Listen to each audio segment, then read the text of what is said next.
ठीक है, इसमें हेडिंग डाल लीजिए एमीटर फॉलोवर। तो एमीटर फॉलोवर क्या है? ये एक नेगेटिव फीडबैक एम्पलीफायर है ना, नेगेटिव करंट फीडबैक एम्पलीफायर है।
ठीक है, तो ये तो है एमीटर फॉलोवर है। तो जो अपन देखे थे फीडबैक, ठीक है, तो एक होता है पॉजिटिव और दूसरा क्या होता है नेगेटिव।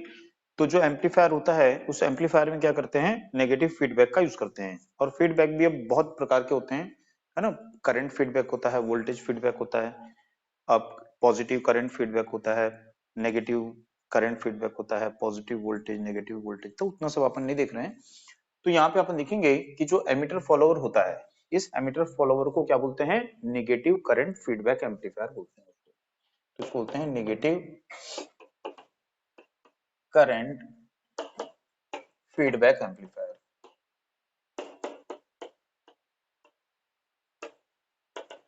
ठीक है, तो ये एक करंट फीडबैक एम्पलीफायर है, नेगेटिव करंट फीडबैक एम्पलीफायर है। ठीक है, तो एमीटर फॉलोवर जो होता है इसको एमीटर फॉलोवर क्यों बोलते हैं? तो यहाँ पे नॉर्मली हम देखते हैं कि जितने एम्पलीफायर अभी तक देखे थे, उन एम्पलीफायर में जो आउटपुट लेते हैं वो आउटपुट किसके अक्रॉस लेते हैं, वीसी यानी कलेक्टर एमीटर के अक्रॉस लेते हैं आउटपुट, है ना। लेकिन जो एमीटर फॉलोवर है इसमें जो आउटपुट लेते हैं वो एमीटर रेजिस्टेंस आर ई के अक्रॉस लेते हैं। ठीक है, यदि क्या होता है हम आउटपुट यहाँ पे ले रहे हैं, यहाँ पे मतलब कि कलेक्टर और एमीटर के बीच में, जिसको हम क्या बोलते हैं, वीसीई बोलते हैं।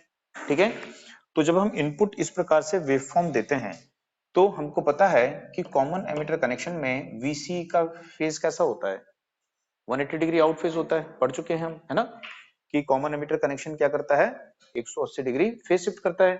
तो किस में करता है, लिखवाया था वोल्टेज में करता है, वीसीई में करता है, करंट में नहीं करता है ना। तो वोल्टेज में वीसीई में चेंज करता है। ठीक है, तो नॉर्मल जो एक कॉमन एमीटर एम्पलीफायर होता है, नॉर्मल कॉमन एमीटर एम्पलीफायर, है ना, तो उस नॉर्मल कॉमन एमीटर एम्पलीफायर में हम आउटपुट यहाँ पे लेते हैं। ठीक है, और आउटपुट 180 डिग्री क्या होता है, आउट फेज में होता है। लेकिन यहाँ पे हम देखेंगे कि जो हमारा एमीटर फॉलोवर है, इस एमीटर फॉलोवर में जो आउटपुट होता है वो आउटपुट हम यहाँ पर नहीं ले रहे हैं। हम आउटपुट कहाँ ले रहे हैं, इस एमीटर रेजिस्टेंस आर ई के अक्रॉस, इसके पैरेलल में ले रहे हैं, है ना। ये ग्राउंड है, ग्राउंड यानी क्या होता है, इंटरकनेक्शन होता है। तो यहाँ पे जो आउटपुट है वो एमीटर रेजिस्टेंस आर ई के अक्रॉस ले रहे हैं। और ये जो आउटपुट है, ये आउटपुट इनपुट सिग्नल को फॉलो कर रहा है। इनपुट सिग्नल जीरो से क्या हो रहा है, इंक्रीज हो रहा है। तो आउटपुट भी जीरो से क्या हो रहा है, इंक्रीज हो रहा है। ये डिक्रीज हो रहा है तो वो भी डिक्रीज हो रहा है। इनपुट की पॉजिटिव है तो आउटपुट की भी क्या है, पॉजिटिव है। तो आउटपुट सिग्नल एमीटर के अक्रॉस ले रहे हैं और आउटपुट सिग्नल इनपुट सिग्नल को फॉलो कर रहा है। तो ये फॉलोवर हो गया, कौन सी वोल्टेज है, एमीटर की वोल्टेज है। तो एमीटर की जो वोल्टेज है वो इनपुट वोल्टेज को फॉलो कर रही है, इसलिए क्या बोलते हैं, इसको एमीटर फॉलोवर बोलते हैं। ठीक है, तो ये जो एमीटर फॉलोवर है इसमें जो हम ये ट्रांजिस्टर यूज कर रहे हैं, ये ट्रांजिस्टर किस कनेक्शन में होता है, तो हमने तीन कनेक्शन पढ़े थे, कॉमन बेस, कॉमन एमीटर और कॉमन कलेक्टर कनेक्शन। तो यदि हम देखेंगे कि इसमें इनपुट हम कहाँ पे दे रहे हैं, बेस में, आउटपुट कहाँ ले रहे हैं, तो कॉमन क्या हो जाएगा। तो ये इंपॉर्टेंट क्वेश्चन है जो इसमें से आता है कि एमीटर फॉलोअर में जो ट्रांजिस्टर होता है वो किस प्रकार के कनेक्शन में कनेक्ट होता है। ठीक है, तो इसमें जो ट्रांजिस्टर है वो किस प्रकार के कनेक्शन में होता है, कॉमन एमिटर कनेक्शन में ट्रांजिस्टर जो है वो कनेक्ट यहाँ पे, सॉरी, कॉमन कलेक्टर कनेक्शन में ट्रांजिस्टर जो है वो यहाँ पे कनेक्ट रहता है। बात समझ में? तो कलेक्टर कॉमन रहेगा इनपुट और आउटपुट के लिए।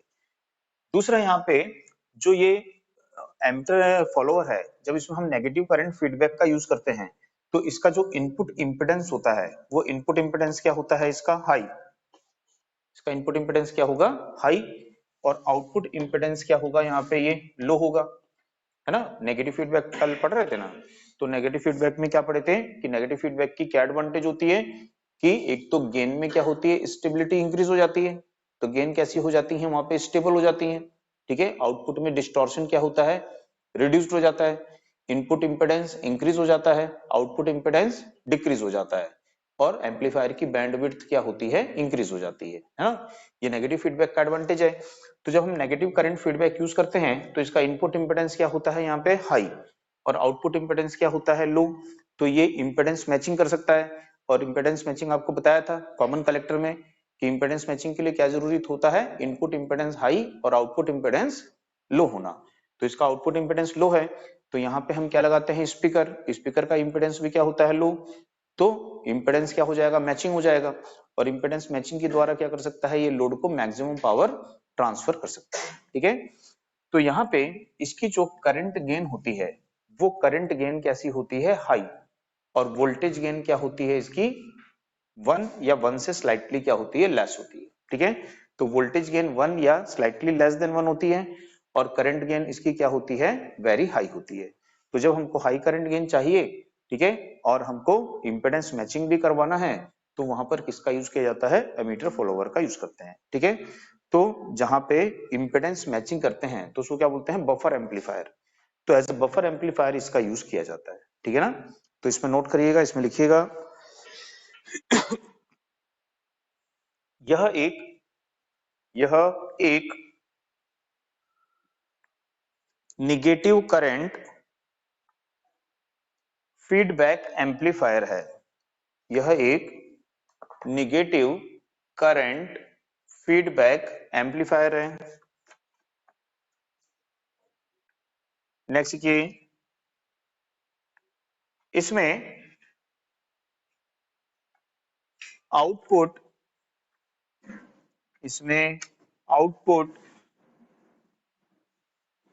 एमिटर रेजिस्टेंस इसमें output emitter resistance R E के अक्रॉस लेते हैं, इसमें output emitter resistance R E के अक्रॉस लेते हैं,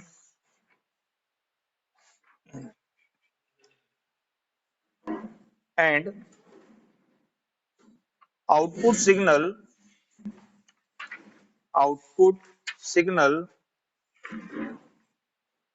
इनपुट सिग्नल को फॉलो करता है, आउटपुट सिग्नल इनपुट सिग्नल को फॉलो करता है, अर्थात इनपुट सिग्नल के इन फेज में होता है, इनपुट सिग्नल के इन फेज में होता है।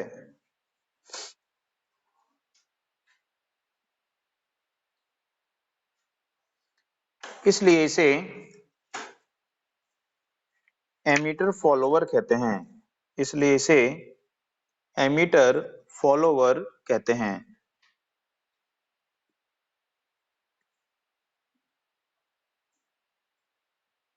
नेक्स्ट की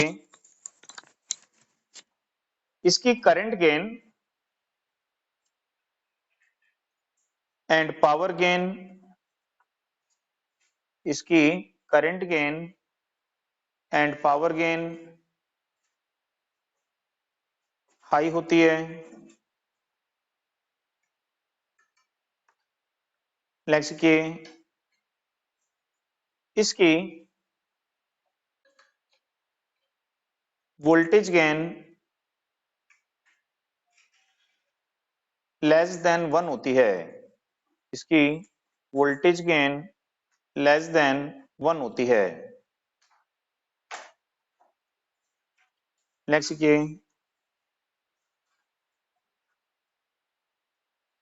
इसका इनपुट इंपेडेंस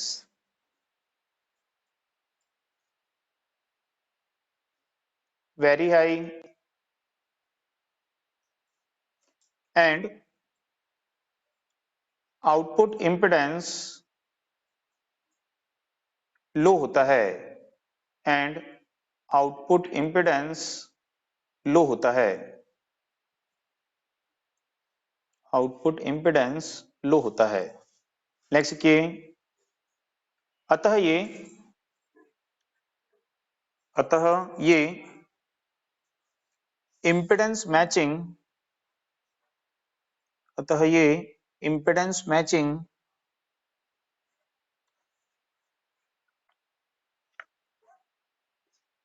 के द्वारा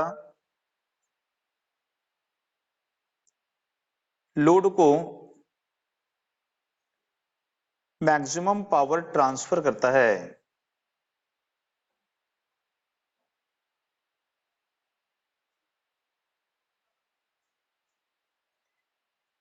इसका यूज बफर एम्पलीफायर इसका यूज बफर एम्पलीफायर के रूप में करते हैं। इसका यूज बफर एम्पलीफायर के रूप में करते हैं। इसका यूज बफर एम्पलीफायर के रूप में करते हैं। ठीक है, नेक्स्ट ये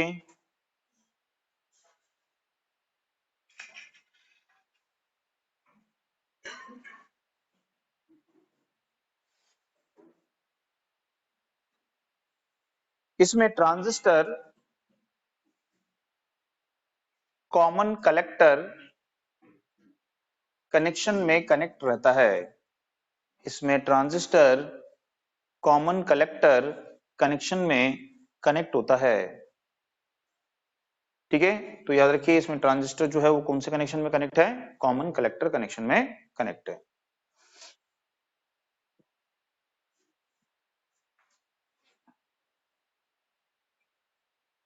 ठीक है,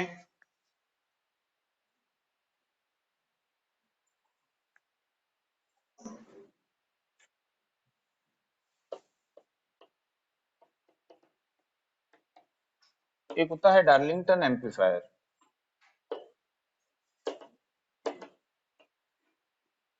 तो यहाँ पे जैसे कि हमने देखा ये क्या था, एमीटर फॉलोवर है।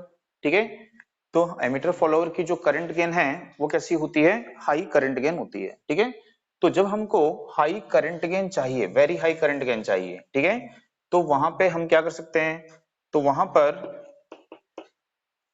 दो एमीटर फॉलोवर को हम सीरीज में बोल सकते हैं या कैस्केड कनेक्शन में इस प्रकार से अरेंज करते हैं। ठीक है, कि एक एमीटर फॉलोवर का जो आउटपुट है वो दूसरे एमीटर फॉलोवर के लिए क्या हो जाएगा, इनपुट हो जाएगा। ठीक है, अब इसमें जो आउटपुट है यहाँ पे एमीटर रेजिस्टेंस आर ई के अक्रॉस इसके पैरेलल में लेंगे। ठीक, तो यहाँ पे आउटपुट लेंगे, तो हम देखते हैं कि यदि इसकी करंट गेन है बीटा वन, इसकी करंट गेन है बीटा टू, तो ओवरऑल जो करंट गेन है वो क्या हो जाएगी, beta one into beta two. तो ओवरऑल करंट गेन क्या होगी इसकी, यहाँ पे इंक्रीज हो जाएगी। ठीक है, तो जब हमको हाई करंट गेन की आवश्यकता होती है तो वहां पे टू एमीटर फॉलोवर को हम सीरीज में कनेक्ट कर देते हैं। ठीक है, जिसको क्या कहते हैं, डार्लिंगटन एम्पलीफायर बोलते हैं। ठीक है, तो इसकी current gain very high thousands में होती है। ठीक, इसका इनपुट इंपेडेंस अब क्या होता है, बहुत ज्यादा बढ़ जाता है, क्योंकि नेगेटिव करंट फीडबैक है तो इंपेडेंस इसका क्या होता है, वेरी हाई हो जाता है। तो इसका इनपुट इंपेडेंस अब मेगा ओम में हो जाता है। ठीक है, और आउटपुट इंपेडेंस जो है वो very low, only few ohms, केवल कुछ ओम्स आउटपुट इंपेडेंस होता है, वेरी लो हो जाता है। ठीक है, तो इसके कारण ये इंपेडेंस मैचिंग कर सकता है। ठीक है, दोनों का यूज सेम है, डार्लिंगटन एम्पलीफायर और एमीटर फॉलोअर दोनों का यूज ही कैसे करते हैं, इंपेडेंस मैचिंग के लिए, और बफर एम्पलीफायर में दोनों का यूज किया जाता है। बट जहां पे हमको हाई करंट गेन रिक्वायर्ड होती है वहां पर किसका यूज करते हैं, डार्लिंगटन एम्पलीफायर का यूज करेंगे। ठीक है,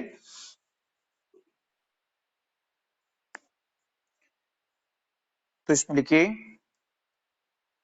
high current gain, high current gain प्राप्त करने के लिए, हाई करंट गेन प्राप्त करने के लिए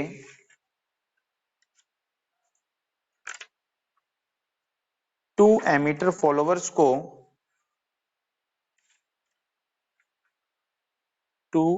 फॉलोवर्स को सीरीज या कैस्केड कनेक्शन में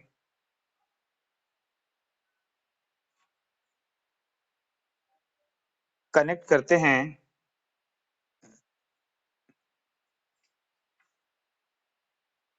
इसे डार्लिंगटन एम्पलीफायर कहते हैं। इसे डार्लिंगटन एम्पलीफायर कहते हैं।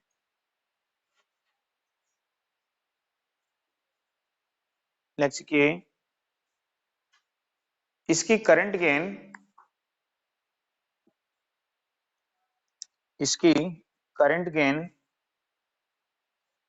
वेरी हाई,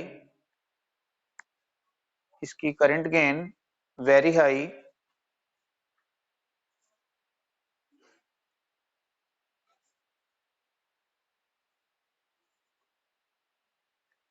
थाउजेंड्स में होती है, हजारों में होती है।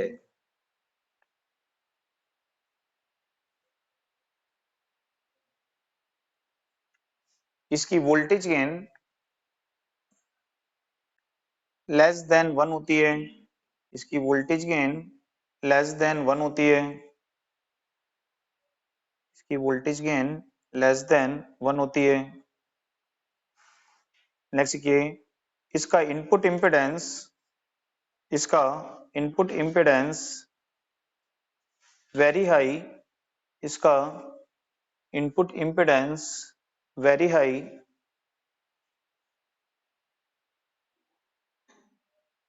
इसका input impedance very high mega ohms में होता है।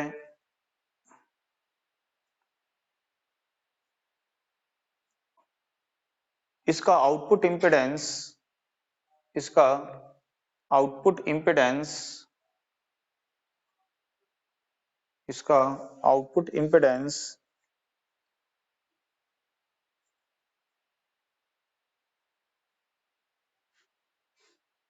वेरी लो, फ्यू ओम्स होता है, कुछ ओम्स होता है।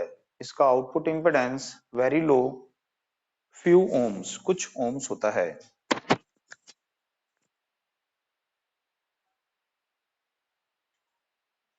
नेक्स्ट देखिए,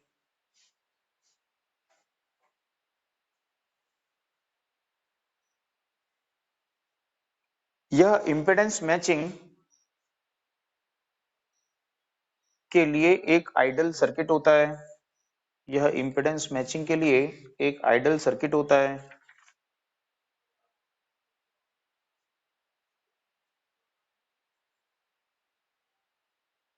बफर एम्पलीफायर के रूप में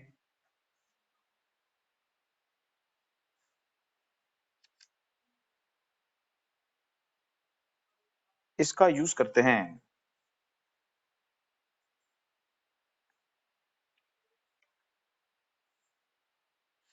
नेक्स्ट देखिए, इसमें दोनों ट्रांजिस्टर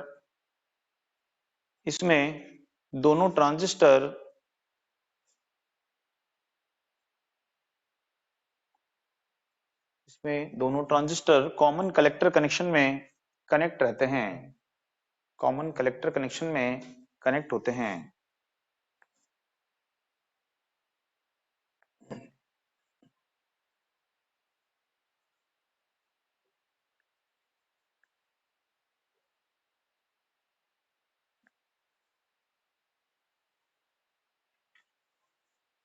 ठीक है, तो कॉमन कलेक्टर कनेक्शन में ये कनेक्ट यहाँ पे रहते हैं।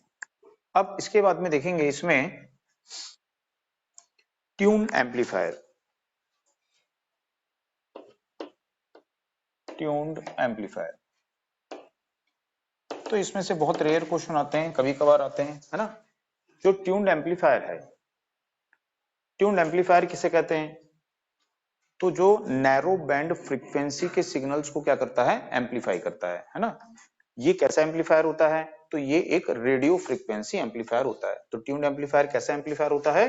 रेडियो फ्रीक्वेंसी एम्पलीफायर होता है, और ये नैरो बैंड फ्रीक्वेंसी के सिग्नल को क्या करता है, एम्पलीफाई करता है। ठीक है, तो इसका यूज हम कहाँ पे करते हैं? तो रेडियो फ्रिक्वेंसी सिग्नल्स को एम्पलीफाई करने के लिए जितने आपके रेडियो हैं, टेलीविजन हैं, है ना, रिसीवर्स होते हैं, ट्रांसमीटर होते हैं, उनमें इसका यूज किया जाता है।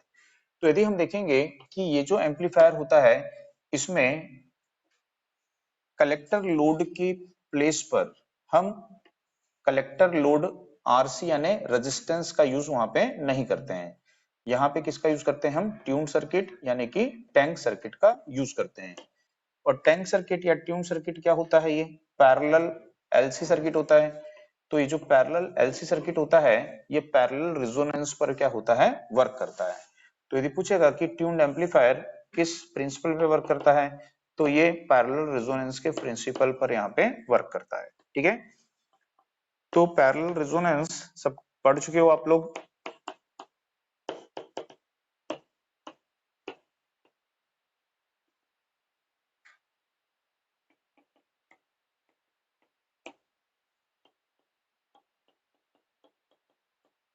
ठीक है, यहाँ पे जो आउटपुट होता है, यहाँ पे स्पीकर के लिए हम यहाँ पे इसका आउटपुट इस प्रकार से लेते हैं।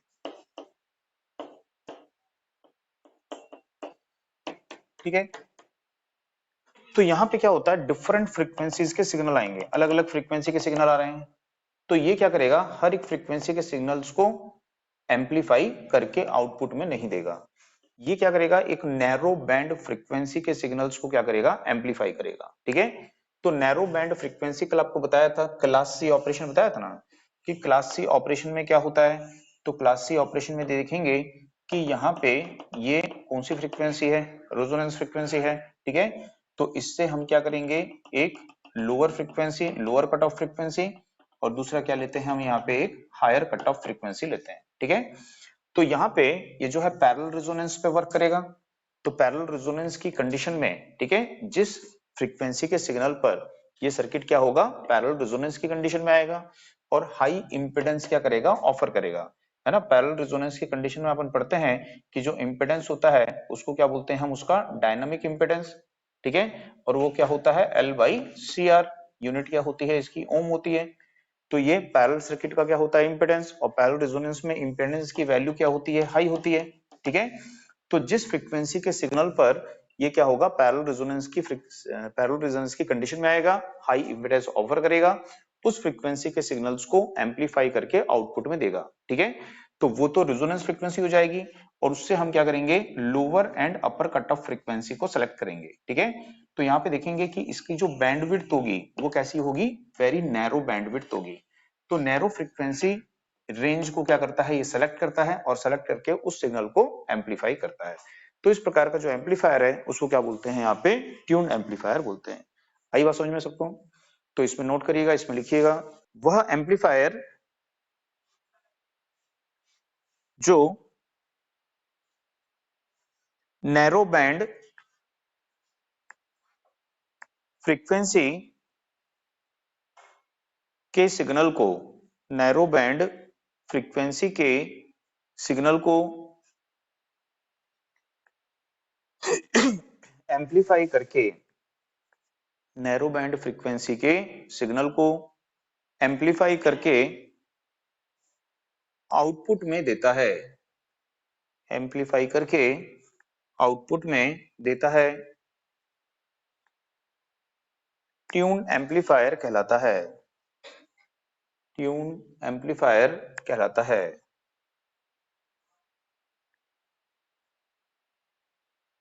ट्यून एम्पलीफायर कहलाता है। यह एक रेडियो फ्रीक्वेंसी एम्पलीफायर है, यह एक रेडियो फ्रीक्वेंसी एम्पलीफायर है।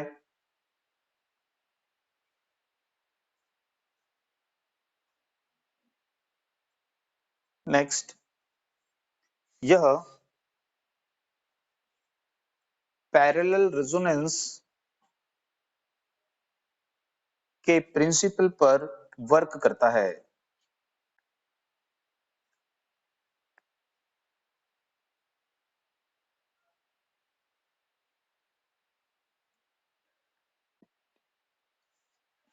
इसमें कलेक्टर लोड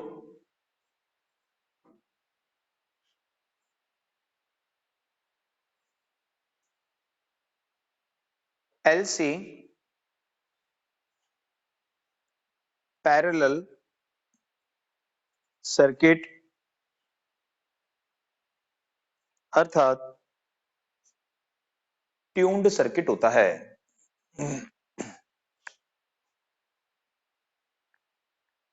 नेक्स्ट के यह क्लास सी ऑपरेशन पर वर्क करता है। यह क्लास सी ऑपरेशन पर वर्क करता है।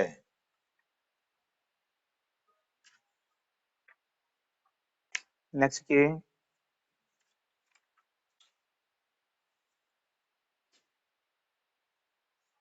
इनपुट सिग्नल की जिस पर्टिकुलर फ्रीक्वेंसी पर इनपुट सिग्नल की जिस पर्टिकुलर फ्रीक्वेंसी पर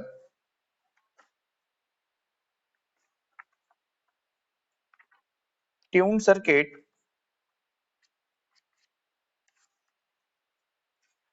पैरेलल रेजोनेंस की कंडीशन में होता है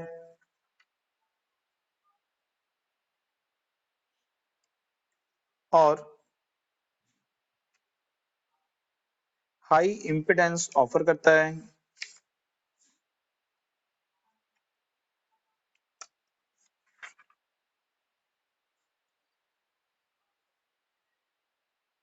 उस फ्रीक्वेंसी के सिग्नल को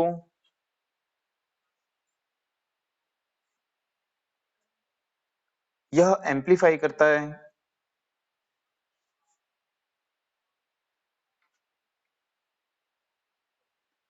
एंड अदर फ्रीक्वेंसीज के सिग्नल को रिजेक्ट करता है।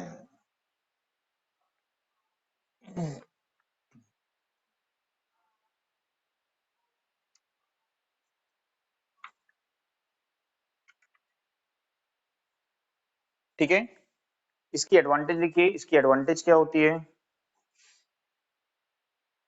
इसकी एडवांटेज लिखिए।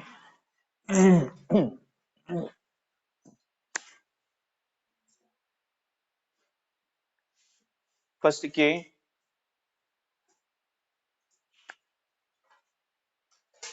Small power loss. Small power loss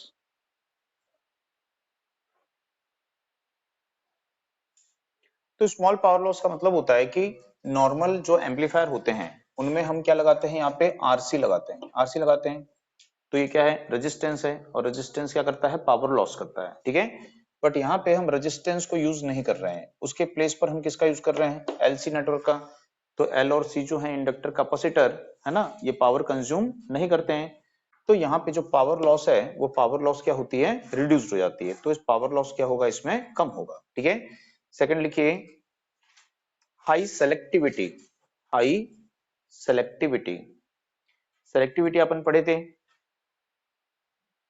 तो सेलेक्टिविटी का मतलब क्या होता है, हाई सेलेक्टिविटी मींस क्या होता है, high Q factor. High selectivity क्या होता है, हाई क्यू फैक्टर। ठीक है, तो यदि अपन पढ़े थे कि सेलेक्टिविटी हाई होने से क्या होता है, यदि सेलेक्टिविटी किस पर डिपेंड करती है, सर्किट के रेजिस्टेंस पर डिपेंड करती है। तो हम देखते हैं कि इस सर्किट में जो रेजिस्टेंस है ऑलमोस्ट क्या है, नेग्लिजिबल है। तो इसका जो कर्व होगा वो कैसा होगा, शार्प पिक होगा।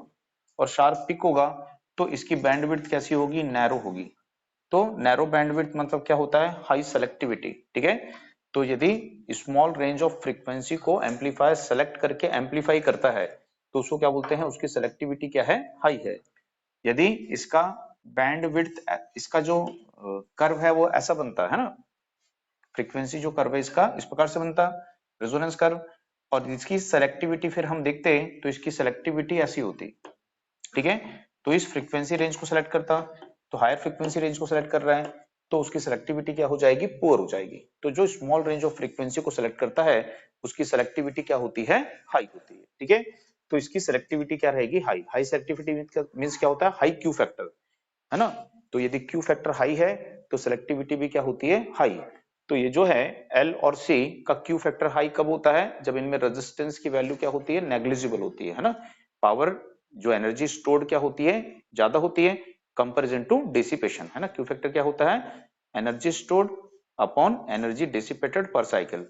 तो एनर्जी डिसिपेट नहीं करेगा, स्टोर ज्यादा करेगा, तो क्यू फैक्टर क्या होगा इसका, हाई होगा। तो उसमें लिखे हो क्या, हाई सिलेक्टिविटी लिखे हो ना, उसी में लिख लीजिए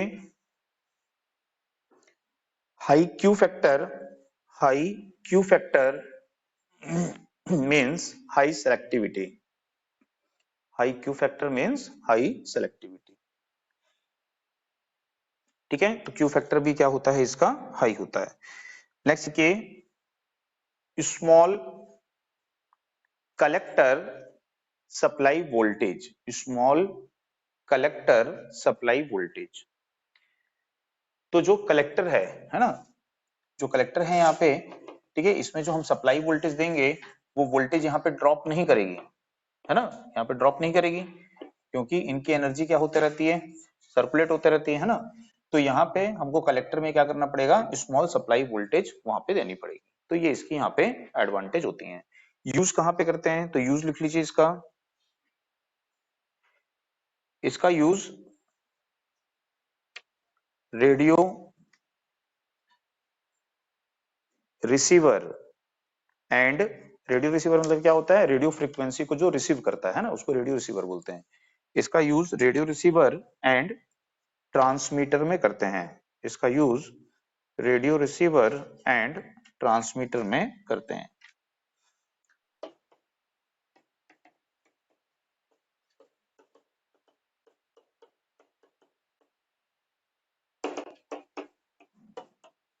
एफईटी, एफईटी का मतलब क्या होता है, फील्ड इफेक्ट ट्रांजिस्टर।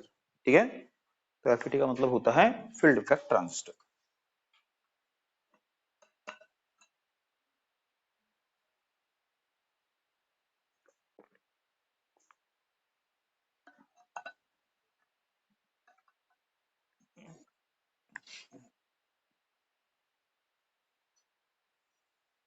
तो एफईटी या फील्ड इफेक्ट ट्रांजिस्टर क्या होता है, एफईटी या फील्ड इफेक्ट ट्रांजिस्टर क्या होता है। ठीक है, तो जैसे कि हमने पढ़ा था बीजेटी, बीजेटी को क्या बोले थे हम, बाइपोलर जंक्शन ट्रांजिस्टर बोले थे, है ना, और उसको क्या बोले थे कि उसमें करंट का कंडक्शन जो है minority and majority both charge carrier के द्वारा होता है ना, इसलिए उसको क्या बोलते हैं, बाइपोलर।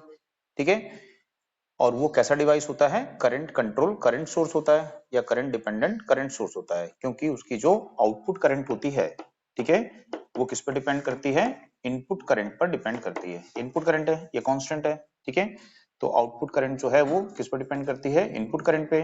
तो इसलिए ये एक करंट सोर्स है, डिपेंडेंट ऑन क्या होता है, करंट होता है। ठीक है, जो एफईटी है ये कैसा ट्रांजिस्टर है, तो ये भी ट्रांजिस्टर है, दोनों ट्रांजिस्टर का फंक्शन सेम होता है, जो काम बीजेटी करती है वही काम एफईटी करती है। ठीक है, बट एफईटी जो है बीजेटी से ज्यादा एडवांस है, ज्यादा बेटर है। ठीक है, तो जो एफईटी है इसको क्या बोलते हैं, unipolar, unipolar transistor junction transistor इसको बोलते हैं। ठीक है, यूनिपोलर का मतलब क्या होता है कि इसमें करंट का कंडक्शन केवल क्या होगा, वन चार्ज कैरियर के द्वारा होगा, जो भी मेजर होंगे। तो इसमें करंट का कंडक्शन जो होता है मेजॉरिटी चार्ज कैरियर के द्वारा होता है। तो मेजॉरिटी जो होते हैं, जो मेजॉरिटी चार्ज कैरियर हैं, ठीक है, पी टाइप में क्या होंगे, होल, और एन टाइप में क्या होंगे, इलेक्ट्रॉन। तो इसमें करंट का कंडक्शन जो होगा वो आइदर होल और इलेक्ट्रॉन के द्वारा होगा। ठीक है, तो या तो इलेक्ट्रॉन के द्वारा होगा, एन टाइप है तो इलेक्ट्रॉन के द्वारा होगा, पी टाइप है तो होल, किसी एक के द्वारा होगा, दोनों के द्वारा नहीं होगा। तो इसलिए इसको क्या बोलते हैं, यूनिपोलर, यानी एक पोल के द्वारा। ठीक है, एक पोल क्या हो गया, होल, या फिर क्या हो गया, इलेक्ट्रॉन, तो उनके द्वारा करंट का कंडक्शन इसमें होता है, इसलिए इसको यूनिपोलर जंक्शन ट्रांजिस्टर बोलते हैं। ठीक है, तो ये जो यूनिपोलर जंक्शन ट्रांजिस्टर होता है इसकी एडवांटेज क्या होती है बीजेटी के ऊपर में, तो यदि हम देखें कि इसमें करंट का कंडक्शन केवल इलेक्ट्रॉन या होल किसी एक के द्वारा होता है, ठीक है, तो इसके कारण इसमें जो नॉइज होती है, नॉइज यानी क्या होता है, डिस्टरबेंस है, शोर है ना, तो वहां पे जो नॉइज है वो क्या होता है, इसमें लेस होता है, कम होता है। बीजेटी में नॉइज क्या होता है, ज्यादा होता है। ठीक है, तो ये एडवांटेज होती है। दूसरा जो एफईटी होता है इसका इनपुट इंपेडेंस भी क्या होता है, हाई होता है।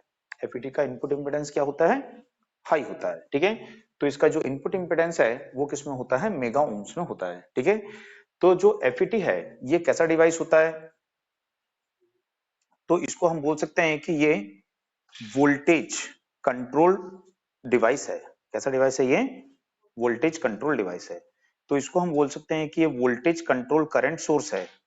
सॉरी, हाँ, वोल्टेज कंट्रोल क्या है? ये करंट सोर्स है, या वोल्टेज डिपेंडेंट क्या है? ये करंट सोर्स है। दोनों का फंक्शन सेम है, दोनों ट्रांजिस्टर हैं, दोनों का काम क्या है? एम्पलीफिकेशन करना। तो ये भी एम्पलीफिकेशन करता है और बीजेटी भी क्या करता है? एम्पलीफिकेशन करता है। दोनों ही एम्पलीफिकेशन करते हैं और दोनों ही एक स्विच की तरह भी वर्क करते हैं। तो अपन लिखे थे कि जो बीजेटी है वो क्या फंक्शन कर सकती है? तो वो एज ए एम्पलीफायर वर्क करती है और एज स्विच, है ना, ऑन ऑफ होता है। तो ये भी दोनों फंक्शन करता है सेम। तो आजकल इसका यूज ज्यादा करते हैं बीजेटी का, पर इसकी कॉस्ट जो है वो थोड़ी क्या होती है? ज्यादा होती है।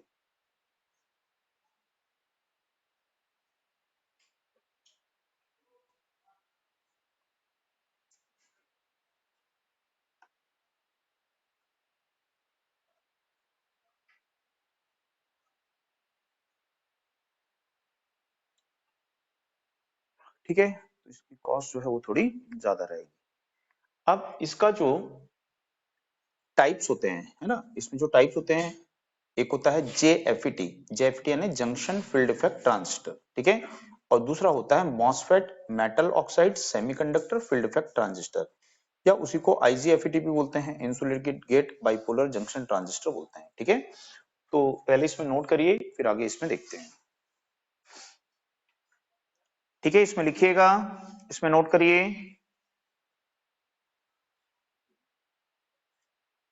एफईटी एक यूनिपोलर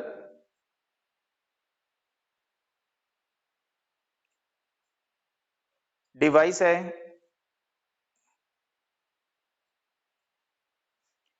इसमें करंट का conduction majority charge carrier electron या होल दोनों में से किसी एक के द्वारा होता है। दोनों में से किसी एक के द्वारा होता है।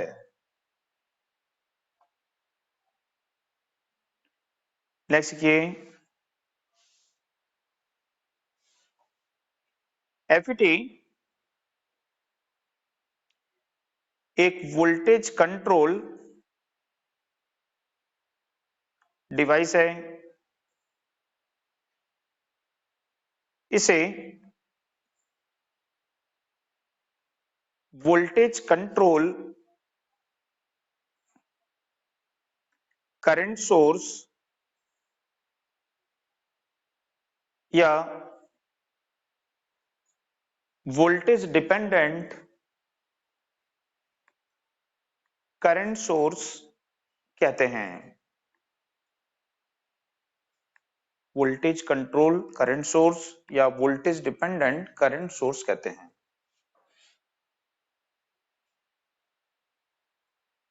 ठीक है, इसमें लिखिए एडवांटेज क्या होती है इसकी। एडवांटेज,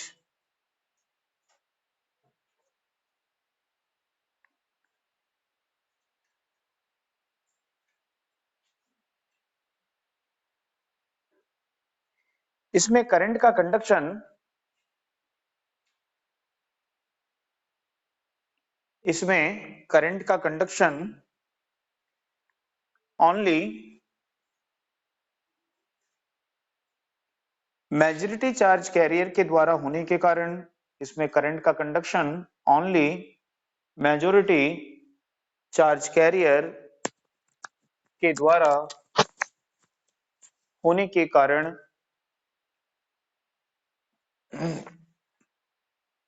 नॉइज बीजेटी से कम होती है।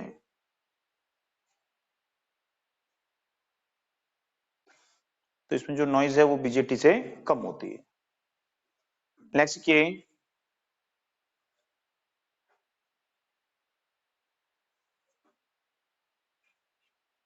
इसका इनपुट इंपेडेंस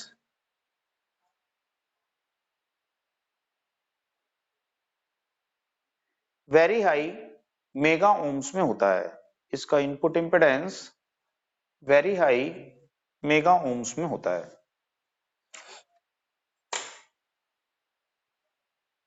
ठीक है,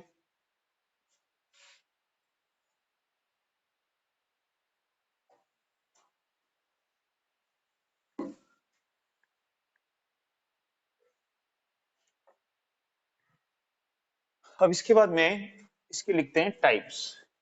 टाइप्स ऑफ एफईटी। तो एक होता है जे एफईटी,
ठीक है, IGFET insulated gate field effect transistor.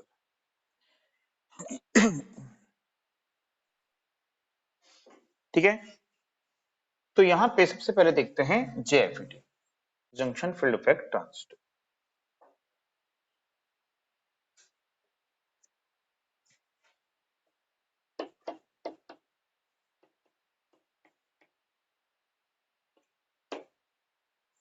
तो जो जेएफईटी होती हैं ये टू टाइप्स की होती हैं, है ना, एन चैनल और क्या होती है, पी चैनल होती है। तो इसमें क्या करते हैं, जो एन चैनल जेएफईटी होती है इसमें इस टाइप से क्या करते हैं, एन टाइप सेमीकंडक्टर की, सिलिकॉन सेमीकंडक्टर की एक बार लेते हैं और इसके सराउंडिंग्स में यहाँ पे क्या करते हैं, जो पी टाइप सेमीकंडक्टर होता है उस पी टाइप सेमीकंडक्टर को यहाँ पे लगा देते हैं। ठीक है, तो ये क्या कहलाती है, एन चैनल। यदि ये चैनल एन टाइप है और ये पी टाइप सेमीकंडक्टर लगाए हैं तो इसको क्या बोलेंगे, एन चैनल। और यदि यहाँ पे ये पी टाइप चैनल है, पी टाइप बार है और उसमें यहाँ पे एन टाइप सेमीकंडक्टर लगाए हैं तो इसको क्या बोलेंगे, पी चैनल जेएफईटी बोलेंगे। ठीक है, तो यदि इसका क्रॉस सेक्शन देखें यहाँ पे कि जो जेएफईटी होती है इसका क्रॉस सेक्शन इस प्रकार से रहेगा।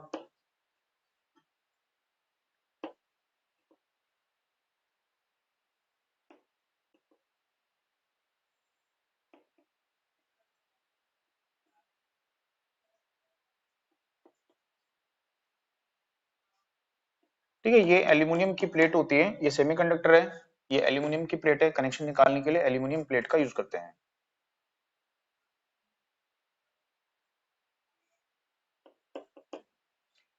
अब यहाँ पे क्या करते हैं कि ये हमारा एन चैनल है। ठीक है, अब इस एन चैनल में क्या किया हमने, यहाँ पे इस प्रकार से पी टाइप सेमीकंडक्टर को यूज किया हुआ है। तो इसको क्या बोलेंगे कि ये क्या है, एन चैनल जेएफईटी है।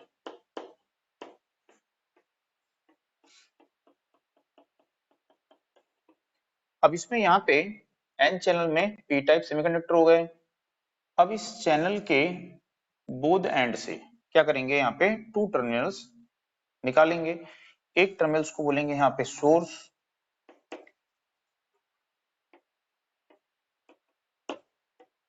और इसको बोलेंगे यहाँ पे ड्रेन, और एक टर्मिनल यहाँ पे होगा इसको बोलेंगे गेट। तो इस तरह से यहाँ पे देखते हैं कि कितने टर्मिनल्स हो जाते हैं, यहाँ पे थ्री टर्मिनल्स। ठीक है, गेट, सोर्स और ड्रेन। ठीक है, ये तीन टर्मिनल्स यहाँ पे रहेंगे। अब यहाँ पे इसको वोल्टेज हम कैसे अप्लाई करते हैं, तो यहाँ पे ड्रेन और सोर्स के मध्य जो पोटेंशियल डिफरेंस अप्लाई करेंगे वो हमेशा इस प्रकार से अप्लाई करना है। ठीक है, कि जो ये चैनल है इस चैनल में जो करंट का कंडक्शन होता है, यानी कि जो चार्ज कैरियर इसमें फ्लो होते हैं वो हमेशा सोर्स से ड्रेन की तरफ फ्लो होने चाहिए। तो एन चैनल है, एन चैनल में क्या फ्लो होंगे, इलेक्ट्रॉन। तो इलेक्ट्रॉन कहां से फ्लो होने चाहिए, सोर्स से ड्रेन की तरफ फ्लो होने चाहिए। यानी कि इलेक्ट्रॉन के फ्लो का डायरेक्शन कैसा होना चाहिए, इस प्रकार से होना चाहिए।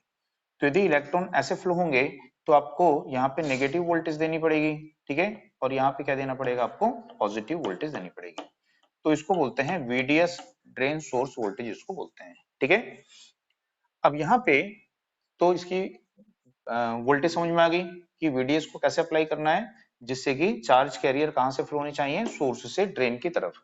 तो जब यहाँ पे हम देखेंगे कि जब चार्ज कैरियर यहाँ पे सोर्स से ड्रेन की तरफ फ्लो होंगे, यहाँ से क्या निकलते हैं, बैटरी के नेगेटिव टर्मिनल से इलेक्ट्रॉन निकलते हैं, है ना।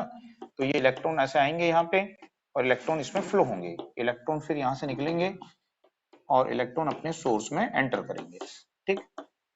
तो यहाँ पे इस इलेक्ट्रॉन के फ्लो के अपोजिट क्या होती है, करंट, और उस करंट को क्या बोलते हैं, ड्रेन करंट, ठीक है। तो यहाँ पे जो ड्रेन करंट है और यहाँ पे जो सोर्स करंट है, ये दोनों करंट कैसी होती हैं, इक्वल होती हैं। तो इसमें drain current is equal to क्या होगा, सोर्स करंट, क्योंकि जितने इलेक्ट्रॉन एंटर करेंगे, ठीक है, उतने यहाँ से आउट होंगे और सोर्स में एंटर करेंगे। तो नंबर ऑफ इलेक्ट्रॉन ड्रेन और सोर्स दोनों पे इक्वल होंगे, तो drain current is equal to क्या होगी, सोर्स करंट होगी।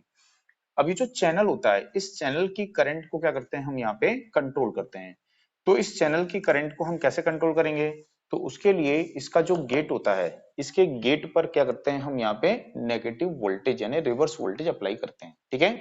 तो जेएफईटी को ऑपरेट करने के लिए उसके गेट पर कौन सी वोल्टेज अप्लाई करेंगे, रिवर्स वोल्टेज अप्लाई करेंगे, ठीक है। तो रिवर्स वोल्टेज का मतलब क्या होता है कि जैसे ये पी टाइप है सेमीकंडक्टर, इसके लिए रिवर्स वोल्टेज क्या होगी, निगेटिव वोल्टेज होगी, ठीक है। क्योंकि ये जंक्शन जो है ये पीएन जंक्शन बन रहा है, ये पीएन जंक्शन बन रहा है, तो यहाँ पे ये जो पीएन जंक्शन बन रहे हैं, इसमें पी टाइप को हम देंगे नेगेटिव और एन टाइप को क्या देंगे हम यहाँ पे, पॉजिटिव, इस प्रकार से। तो इसको बोलेंगे वीजीएस, गेट सोर्स वोल्टेज इसको बोलेंगे, ठीक है। तो यहाँ पे जो ये वीजीएस हम अप्लाई कर रहे हैं, ठीक है, ये वीजीएस हम कैसे अप्लाई कर रहे हैं, रिवर्स बायस में, इसलिए इसको क्या बोल रहे हैं, नेगेटिव वोल्टेज है, जिससे कि ये जो पी एन जंक्शन है ये किसमें रहेगा, इस वोल्टेज के लिए रिवर्स बायस में होगा।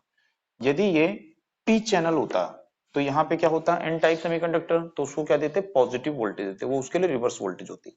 तो हमेशा इसके गेट पर हम क्या करेंगे, रिवर्स वोल्टेज अप्लाई करेंगे, ठीक है, जिससे कि ये जंक्शन रिवर्स बायस में रहेगा। तो हमको पता है कि यदि किसी पीएन जंक्शन को रिवर्स वोल्टेज अप्लाई करते हैं, ये दोनों पी एक दूसरे से कनेक्ट रहते हैं, ठीक है, तो जो वोल्टेज यहाँ नेगेटिव अप्लाई कर रहे हैं वो इस पी को भी मिल रही है, ठीक है। तो जब हम यहाँ पे रिवर्स वोल्टेज को इंक्रीज करते हैं, तो सबको पता है कि किसी भी पीएन जंक्शन की रिवर्स वोल्टेज इंक्रीज करने पर क्या होता है, तो डिप्लेशन लेयर की विड्थ क्या होती है, इंक्रीज होती है। तो हम देखते हैं कि इस रीजन में जो इलेक्ट्रॉन होंगे, ठीक है, वो इलेक्ट्रॉन कहाँ जाएंगे, डिप्लेशन लेयर को बनाने के लिए, ठीक है। तो हम देखेंगे कि यहाँ पे जो डिप्लेशन लेयर होगा, इस डिप्लेशन लेयर की विड्थ क्या होगी, इस प्रकार से इंक्रीज होगी। सिमिलरली यहाँ पे भी होगा, डिप्लेशन लेयर की विड्थ क्या होगी, इंक्रीज होगी, ठीक है। तो हम देखेंगे कि डिप्लेशन लेयर की विड्थ इंक्रीज हो रही है, तो चैनल की विड्थ क्या हो रही है, डिक्रीज हो रही है ना। तो चैनल की विड्थ घट रही है, मींस चैनल का जो रेजिस्टेंस होता है वो क्या हो रहा है, इंक्रीज हो रहा है। तो जब चैनल का रेजिस्टेंस इंक्रीज होगा तो चैनल की करंट क्या हो जाएगी, डिक्रीज हो जाएगी, मतलब ड्रेन सोर्स करंट का मैग्नीट्यूड क्या हो जाएगा, डिक्रीज हो जाएगा। तो इस तरह हमने क्या किया, इसके गेट पर रिवर्स वोल्टेज अप्लाई करके इस करंट को हमने कंट्रोल किया, ठीक है। तो क्या बोलेंगे कि ये एक करंट सोर्स है, इसका आउटपुट क्या है, करंट है, तो ये एक करंट सोर्स है और उस करंट सोर्स की करंट किस पर डिपेंड कर रही है, वोल्टेज पर डिपेंड कर रही है। तो ये एक करंट सोर्स डिपेंडेंट ऑन क्या हो जाता है, वोल्टेज हो जाता है, बस भाई। अब इस वोल्टेज की वैल्यू को जब क्या करते हैं हम, इंक्रीज करते जाते हैं, इंक्रीज करते जाते हैं, तो एक समय आएगा कि ये जो दोनों डिप्लेशन लेयर हैं, ये दोनों डिप्लेशन लेयर आपस में क्या होंगी, जुड़ जाएंगी, और यहाँ से फ्लो होने वाली करंट का मैग्नीट्यूड क्या हो जाएगा, जीरो हो जाएगा। तो उसको बोलते हैं पिंच ऑफ वोल्टेज,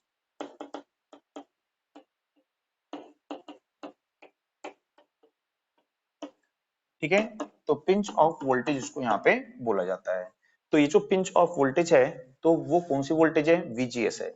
तो वीजीएस की वह वैल्यू है, ये वीजीएस ऑफ इसको बोल सकते हैं। तो वीजीएस की वह वैल्यू है जिस पर ड्रेन सोर्स करंट का मैग्नीट्यूड क्या हो जाएगा, जीरो हो जाएगा। है ना, और ये हमारा डिवाइस क्या हो जाएगा, बंद हो जाएगा। तो VGS की उस वैल्यू को क्या बोलेंगे, VGS ऑफ बोलेंगे, ठीक है। और उसी को क्या बोलते हैं यहाँ पे, पिंच ऑफ वोल्टेज बोलते हैं। आई बात समझ में। तो ये एक बेसिक इंट्रोडक्शन है जो हमको आसानी से समझ में आ जाता है JFET का फंक्शन किस प्रकार से होता है। आगे फिर इसकी कैरेक्टरिस्टिक देखेंगे तो अलग अलग प्रकार से उसको समझेंगे, ठीक है। तो इसका यदि सिंबल बनाए तो इसका सिंबल कैसा होता है, तो यदि हम देखें कि ये क्या हो गई हमारी चैनल हो गई, ठीक है। अब इस चैनल से दो टर्मिनल निकलेंगे, एक टर्मिनल आपका होगा ड्रेन और एक टर्मिनल क्या होगा आपका यहाँ पे ये सोर्स होगा, ठीक है। और एक टर्मिनल आपका क्या होगा यहाँ पे ये गेट होगा, ठीक है। अब यदि ये एन चैनल JFET है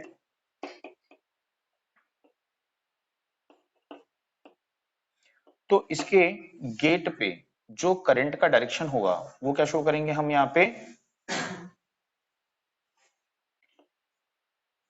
ठीक है। इस प्रकार से कि करंट कहाँ पे फ्लो हो रही है, करंट का डायरेक्शन कैसा शो कर रहा है यहाँ पे, गेट की तरफ फ्लो हो रही है, ठीक है। तो ये किसमें शो कर रहा है यहाँ पे, एन चैनल के लिए। यदि ये पी चैनल होगा तो पी चैनल होगा तो सिंबल सेम रहेगा, ये ड्रेन रहेगा, ये सोर्स रहेगा, बट करंट का जो डायरेक्शन होगा वो क्या होगा, अपोजिट हो जाएगा गेट पे, ठीक है। तो ये क्या होगा यहाँ पे पी चैनल होगा, ठीक है। तो एक बेसिक इंट्रोडक्शन है ये JFET कैसे वर्क यहाँ पे नॉर्मली करती है। अब उसमें लिखिएगा JFET N channel and P channel two types की होती हैं।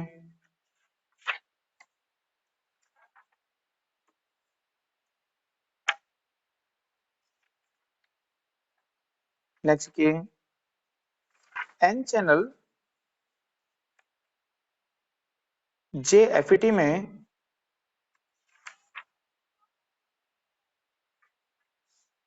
N चैनल JFET में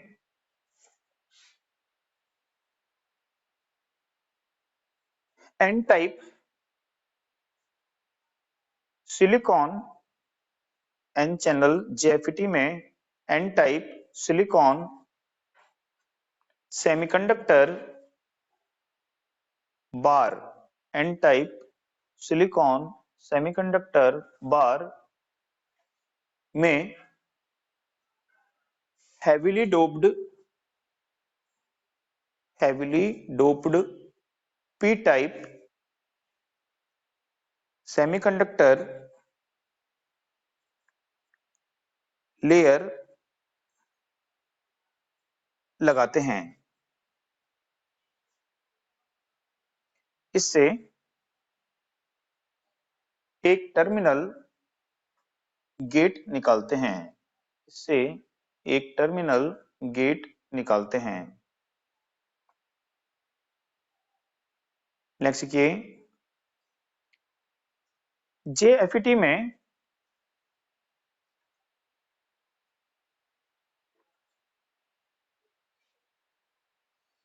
टू PN जंक्शन, JFET में टू PN जंक्शन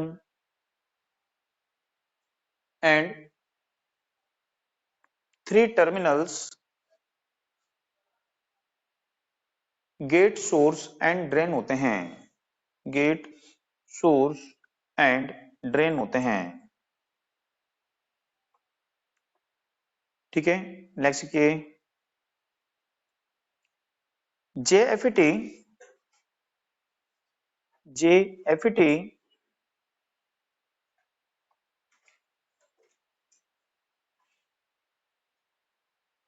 को सोर्स और ड्रेन के मध्य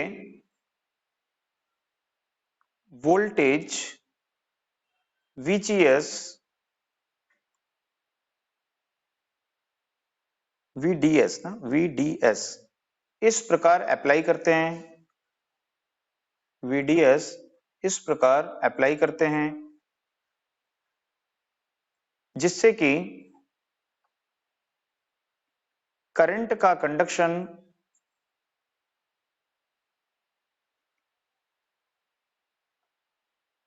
करंट का कंडक्शन ड्रेन से सोर्स की तरफ एंड मेजॉरिटी चार्ज कैरियर का फ्लो, मेजॉरिटी चार्ज कैरियर का फ्लो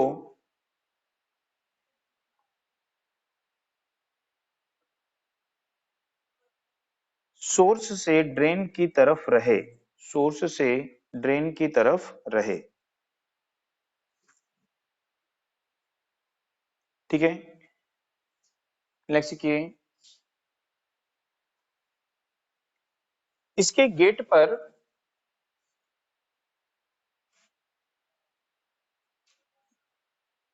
सोर्स के रिस्पेक्ट में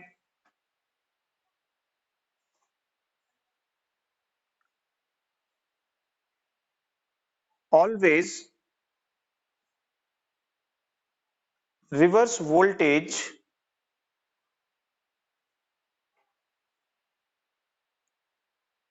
ब्रैकेट में लिख लो VGS, उस वोल्टेज को क्या बोलते हैं? VGS। Always reverse voltage apply करते हैं।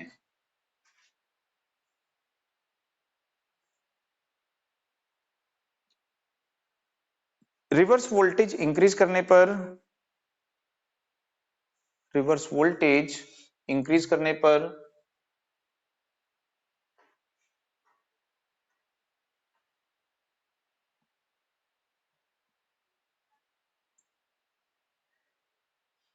पी एन जंक्शन के depletion layer, P N junction के डिप्लेशन लेयर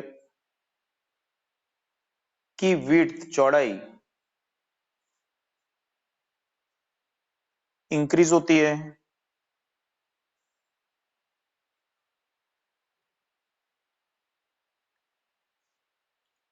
इससे चैनल की करंट डिक्रीज होती है।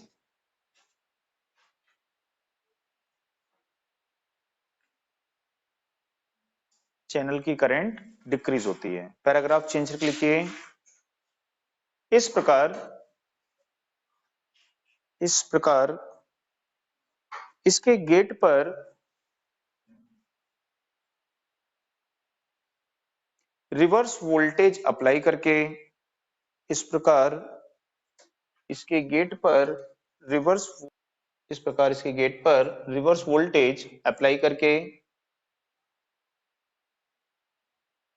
डिप्लेशन लेयर की विड्थ को, डिप्लेशन लेयर की विड्थ को इंक्रीज, कॉमा चैनल की विड्थ को डिक्रीज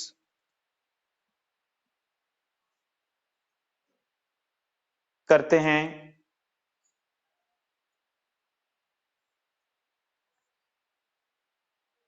अर्थात चैनल के रेजिस्टेंस को इंक्रीज करते हैं,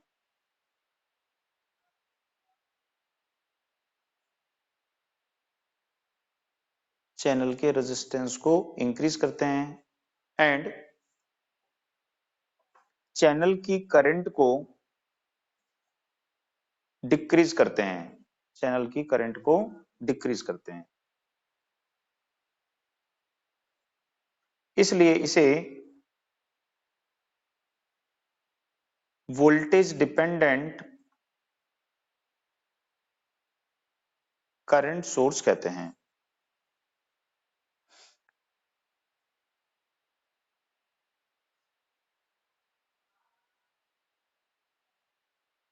पैराग्राफ चेंज करके लिखिए,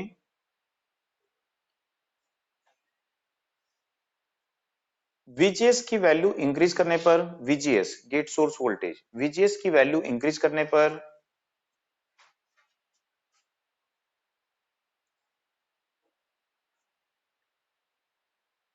वोल्टेज की जिस वैल्यू पर, इस वोल्टेज की जिस वैल्यू पर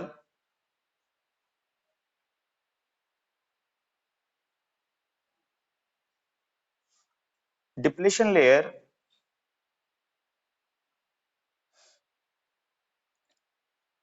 चैनल को ब्लॉक कर देती है, चैनल को ब्लॉक कर देती है और चैनल से करंट का फ्लो स्टॉप हो जाता है, बंद हो जाता है, या चैनल की करंट जीरो हो जाती है, लिख सकते हो। चैनल से करंट का फ्लो स्टॉप हो जाता है या चैनल की करंट जीरो हो जाती है। पिंच ऑफ वोल्टेज कहलाती है, पिंच ऑफ वोल्टेज, या ऐसे लिख लो पिंच ऑफ वोल्टेज या वीजीएस ऑफ कहलाती है, पिंच ऑफ वोल्टेज या वीजीएस ऑफ कहलाती है।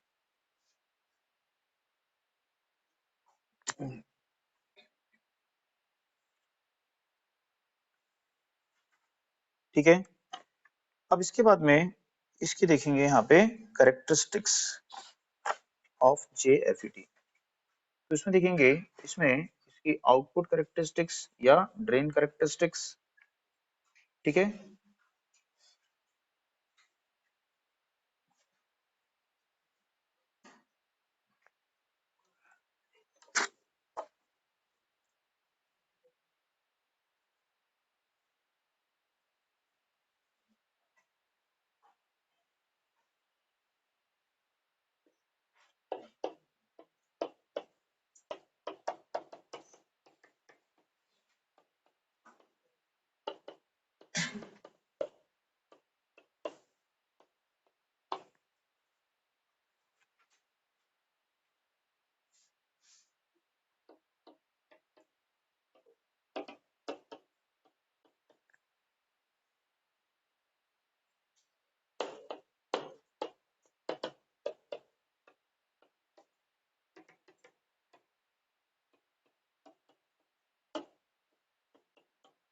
ठीक है, तो यहाँ पे इसकी ये आउटपुट करेक्टरिस्टिक को ही ड्रेन करेक्टरिस्टिक्स बोलते हैं।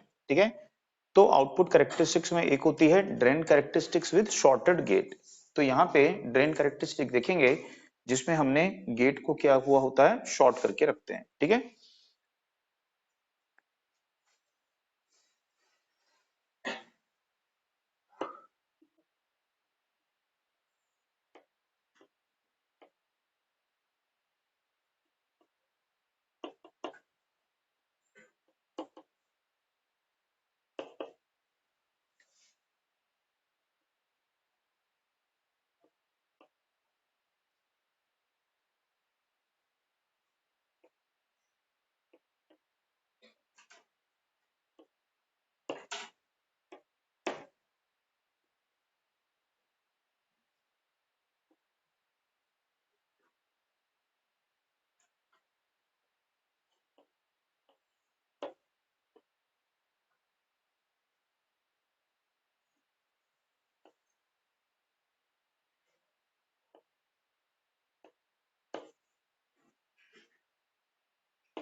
ठीक है, तो यहाँ पे हम देखेंगे कि इस प्रकार से ये सोर्स है, ये ड्रेन है ना। नेगेटिव यानी क्या होता है, ग्राउंड, तो ये नेगेटिव है, और नेगेटिव यानी क्या होता है, ग्राउंड, तो ये टर्मिनल क्या है यहाँ पे, ग्राउंड है।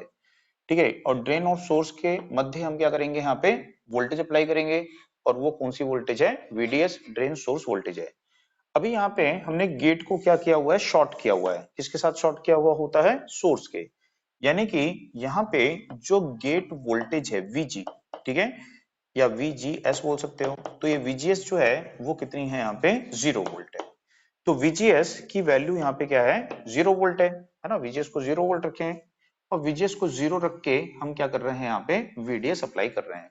तो जब वीडीएस अप्लाई करेंगे तो इसमें क्या फ्लो होगी, यहाँ पे ड्रेन सोर्स करंट यहाँ पे फ्लो होगी, तो जिसको हम क्या बोलते हैं, ड्रेन करंट बोलते हैं। तो इसकी जो आउटपुट कैरेक्टरिस्टिक्स है, जैसे हमने कॉमन एमिटर कनेक्शन पढ़ा था, तो कॉमन एमिटर कनेक्शन में हम क्या पढ़े थे, उसकी आउटपुट कैरेक्टरिस्टिक पढ़े थे। तो आउटपुट कैरेक्टरिस्टिक किस में रिलेशन को शो करती है, आउटपुट के पैरामीटर, आउटपुट की वोल्टेज वीसी एंड आउटपुट की कलेक्टर करंट आईसी में रिलेशन को शो करती है। सिमिलरली यहाँ पे भी इसकी आउटपुट कैरेक्टरिस्टिक जो होगी, output voltage VDS and output current ID में रिलेशन को शो करेगी। तो ये इसका आउटपुट सर्किट होता है और इनपुट सिग्नल हम कहाँ पे लगाते हैं, वीजीएस में देते हैं, यहाँ पे इनपुट सिग्नल देते हैं, है ना। तो ये इसकी क्या होती है, आउटपुट। यहाँ लोड लगाते हैं, कलेक्टर, है ना, जैसे कलेक्टर लोड होता है वैसे ही लोड कहाँ कनेक्ट करते हैं, इस पॉइंट पे कनेक्ट करते हैं, ठीक है। तो यहाँ पे हम देखेंगे कि ये जो वोल्टेज है, ये वोल्टेज कौन सी वोल्टेज है, वीडीएस, ठीक है। और ये जो एक्सिस है ये किसको शो कर रहा है, यहाँ पे ड्रेन करंट को शो कर रहा है। तो ये वीडीएस को शो कर रहा है वोल्ट में और वो ड्रेन करंट को शो कर रहा है मिली एम्पियर में, ठीक है। तो अब देखेंगे कि यहाँ पे गेट वोल्टेज तो है 0। अब इस वीडीएस को क्या करते हैं हम, 0 से इंक्रीज करते हैं। तो जब हम 0 से इंक्रीज करेंगे तो ये क्या है, एक एन चैनल है। एक एन चैनल का मतलब क्या होता है, तो एन चैनल जो होता है वो, या एक एन टाइप जो सेमीकंडक्टर होता है वो क्या होता है, एक सिंपल रेजिस्टेंस होता है ना। सेमीकंडक्टर क्या होता है, एक सिंपल रेजिस्टिव एलिमेंट होता है। तो यहाँ पे जब इसको वीडीएस अप्लाई करेंगे तो यहाँ पे क्या फ्लो होगी, करंट। कौन सी करंट फ्लो होगी, यहाँ पे ड्रेन सोर्स करंट फ्लो होगी, ठीक है। तो यहाँ पे ड्रेन करंट यहाँ पे फ्लो होना स्टार्ट हो जाएगी। तो हम देखेंगे कि जैसे जैसे इस वोल्टेज की वैल्यू को क्या करते हैं हम, इंक्रीज करते हैं, तो यहाँ पे करंट का मैग्नीट्यूड भी क्या होगा, इंक्रीज होगा। तो हम देखेंगे कि यहाँ पे जैसे जैसे वोल्टेज की वैल्यू को इंक्रीज करेंगे, करंट का मैग्नीट्यूड जो है उसके लीनियरली क्या होगा, यहाँ पे इंक्रीज होगा। तो हमने देखा कि वीडीएस की वैल्यू को यहां से यहां तक हमने इंक्रीज किया, तो करंट का मैग्नीट्यूड उसके लीनियरली क्या हुआ, इंक्रीज हुआ, ठीक है। तो इस कंडीशन में ये जो चैनल है, ये चैनल कैसे वर्क कर रहा है, एक लीनियर रेजिस्टेंस की तरह वर्क कर रहा है। तो इस रीजन में, है ना, इस रीजन में इसकी जो कैरेक्टरिस्टिक्स है वो कैसी होगी, एक लीनियर रेजिस्टेंस के समान होगी, ठीक है। समझ में आई बात। अब यहाँ पे देखेंगे कि जब हम वोल्टेज अप्लाई करते हैं, यहाँ पे करंट फ्लो होना इंक्रीज होती है, ठीक है। तो इस चैनल में क्या होगा, वोल्टेज ड्रॉप होगा, है कि नहीं। तो जब हम सपोज मान लीजिए कि वोल्टेज यहाँ पे जो दे रहे हैं 1 वोल्ट से इंक्रीज किए और 1 वोल्ट से इंक्रीज करके कहां तक लेके आए, 10 वोल्ट तक, ठीक है। तो हम क्या बोलेंगे कि ये हमारा पॉजिटिव टर्मिनल है और ये नेगेटिव है। मीन्स यहाँ पे क्या है, 0 वोल्ट है, यहाँ पे क्या है, 0 वोल्ट है। यदि हम 10 वोल्ट बोल रहे हैं तो इसका मतलब यहाँ पे क्या है, +10 वोल्ट है। अब तो ये जो वोल्टेज है ये इस पूरे चैनल में क्या होगी, यूनिफॉर्मली डिस्ट्रीब्यूट होगी। यदि यहाँ पे +10 वोल्ट है तो यहाँ पे +9 होगा, यहाँ पे +8 होगा, +7, +6, +5, +4, +3, +2, +1 एंड देन क्या हो जाएगी, 0 हो जाएगी। तो ये जो वोल्टेज होती है यहाँ पे हायर होती है और उसका मैग्नीट्यूड डिक्रीज होता है और यहाँ पे क्या होती है, वो 0 हो जाती है। तो इस कंडीशन में हम देखेंगे कि यहाँ से इस पी टाइप सेमीकंडक्टर को क्या मिल रही है, 0 वोल्ट मिल रही है। और यहाँ पे क्या मिल रही है, उसको +9 वोल्ट मिल रही है। यहाँ पे क्या मिल रही है, +8 वोल्ट मिल रही है, +7 वोल्ट मिल रही है, +6 वोल्ट मिल रही है, ऐसे मिल रही है, ठीक है। तो इसका मतलब है कि इस पॉइंट पे हायर रिवर्स वोल्टेज होगी, यहाँ पे रिवर्स वोल्टेज का मैग्नीट्यूड कम होते जाएगा, रिवर्स वोल्टेज का मैग्नीट्यूड क्या होते जाएगा, और कम होते जाएगा, ठीक है। तो जहां पर रिवर्स वोल्टेज ज्यादा होगी वहां पे डिप्लेशन लेयर की विड्थ भी क्या होगी, ज्यादा होगी। और जहां रिवर्स वोल्टेज कम होगी वहां पे डिप्लेशन लेयर की विड्थ भी क्या होगी, कम होगी। तो जब हम ये वीडीएस अप्लाई करते हैं, यहाँ पे करंट फ्लो होती है, इसमें वोल्टेज ड्रॉप होता है, तो उसके कारण यहाँ पे जो डिप्लेशन लेयर बनती है, उस डिप्लेशन लेयर की विड्थ इस प्रकार से होती है। यहाँ पे उसकी चौड़ाई ज्यादा होती है और यहाँ पे वो नैरो होती है। आई बात समझ में।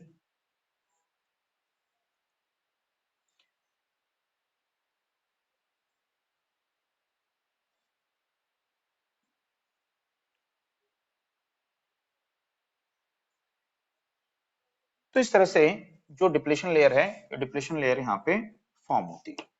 तो यहाँ पे भी सिमिलरली सेम डिप्लेशन लेयर यहाँ पे भी फॉर्म होगी, ठीक है। तो इस प्रकार से डिप्लेशन लेयर फॉर्म होती है, ठीक है। अब यहाँ पे क्या होता है कि अभी तक तो डिवाइस था ये कैसा था, अनसैचुरेटेड था, ठीक है। जब हम इस रिवर्स वोल्टेज के मैग्नीट्यूड को अब यहाँ से क्या करते हैं, और इंक्रीज करना स्टार्ट करते हैं, तो अब ये जो डिवाइस है ये क्या होगा, सैचुरेट होना स्टार्ट होगा। मीन्स यहाँ पे जितने चार्ज कैरियर थे जो करंट का कंडक्शन कर रहे थे, वो ऑलमोस्ट क्या हो चुके होते हैं, सैचुरेट हो चुके होते हैं, मतलब पूरे कंप्लीट हो चुके होते हैं। तो अब यहाँ पे हमको हायर पोटेंशियल अप्लाई करना पड़ेगा और उसके कंपैरिजन में यहाँ पे करंट क्या होगी, कम इंक्रीज होगी, इंक्रीज तो होगी बट वो क्या होगी, यहाँ पे कम इंक्रीज होगी। और जैसे जैसे पोटेंशियल अप्लाई करते जाएंगे तो यहाँ पे पोटेंशियल बढ़ते जाएगा, तो पोटेंशियल बढ़ते जाएगा तो रिवर्स वोल्टेज भी बढ़ते जाएगी। तो इसकी जो शेप होगा, इसका शेप भी क्या होते जाएगा, यहाँ पे इसकी विड्थ भी क्या होती जाएगी, ऐसा बढ़ते जाएगी। तो रिवर्स वोल्टेज इंक्रीज करोगे करंट बढ़ेगी, यहाँ पे वोल्टेज ड्रॉप इंक्रीज होगा, हायर रिवर्स वोल्टेज होगी, ठीक है, इसकी विड्थ भी क्या होगी, यहाँ पे इंक्रीज होगी। तो हम देखते हैं कि इससे आगे हम देखते हैं कि ये जो कर्व होता है, ये कर्व इस प्रकार से ऐसा क्या होगा, बैंड हो जाएगा, ये ऐसा बैंड हो जाएगा, ठीक है।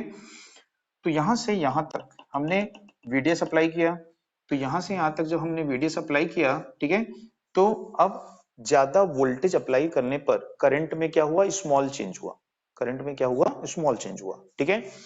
और VDS की इस वैल्यू पे, जिसको कि हम यहाँ पे बोलेंगे पिंच ऑफ वोल्टेज, VP बोलेंगे, तो VDS की इस वैल्यू पे हम देखेंगे कि यहाँ पे जो हमारा डिवाइस है, जो हमारा चैनल है, ये क्या होगा, अब सैचुरेट हो जाएगा।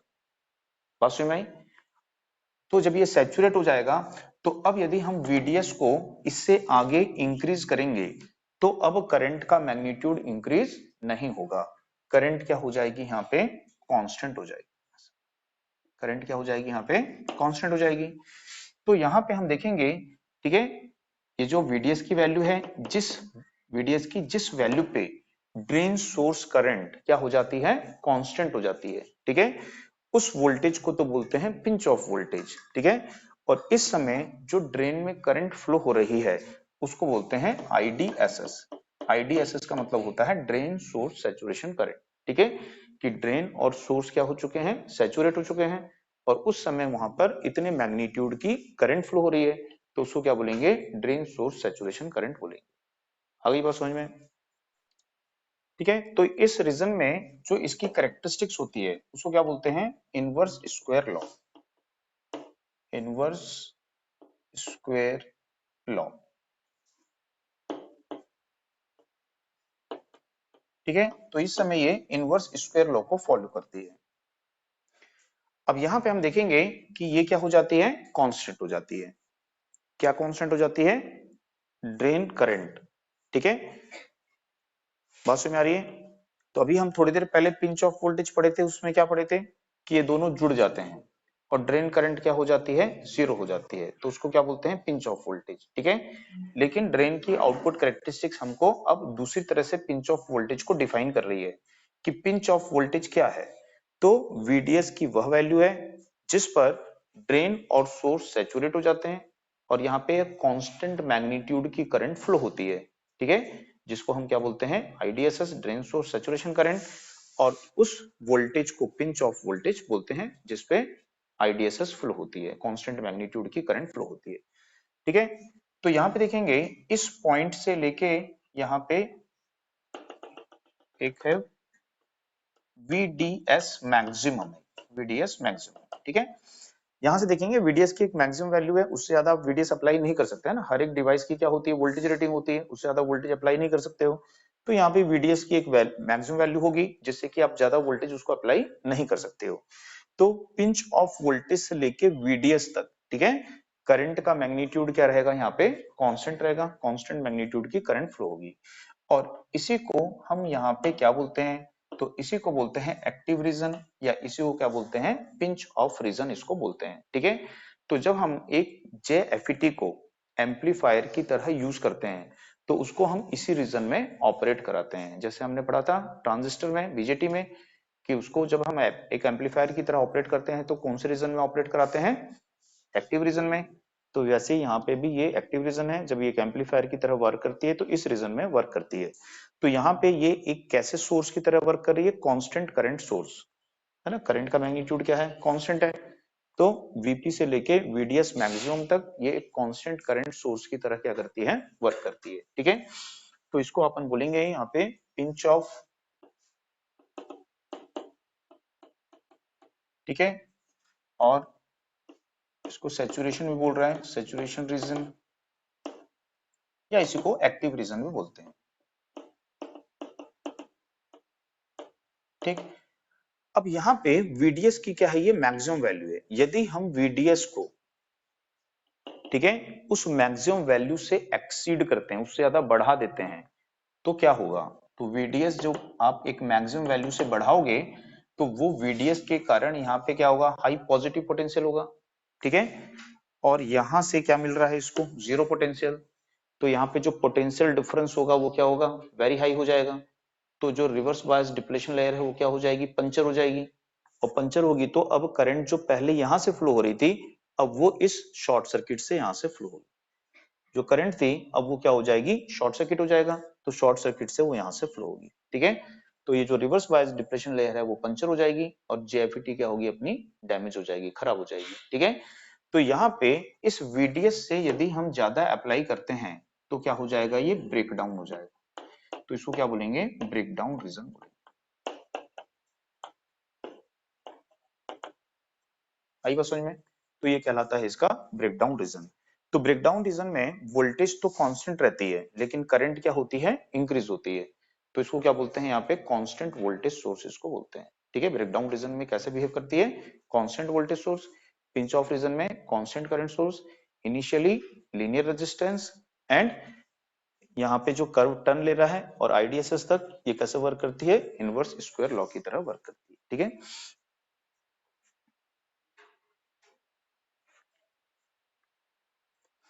तो ये इसकी करेक्टरिस्टिक्स है।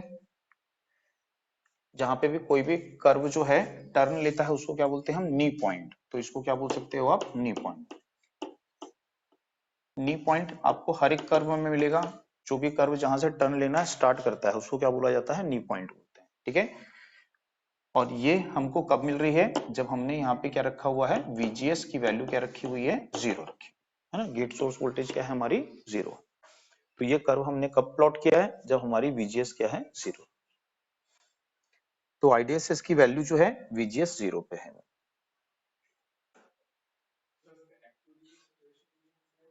सेम है दोनों, इसमें सेम है। उसी रीजन में इसको ऑपरेट कराते हैं, है ना। यहीं पे डिवाइस क्या हो रहा है, सेचुरेट हो जा रहा है। यहीं पे डिवाइस क्या हो जा रहा है, सेचुरेट हो जा रहा है। तो इसलिए उसको सेचुरेशन रीजन भी बोलते हैं। तो इसमें नोट करिएगा,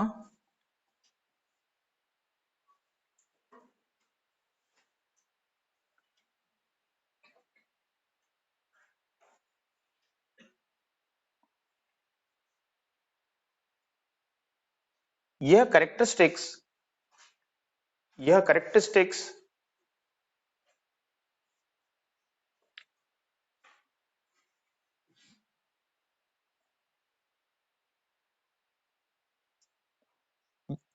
VGS is equal to 0 volt. यह characteristics VGS is equal to 0 volt या शॉर्टेड गेट की कंडीशन में, या शॉर्टेड गेट की कंडीशन में VDS and VDS drain source voltage VDS and drain current ID and drain current ID में relation show करती है।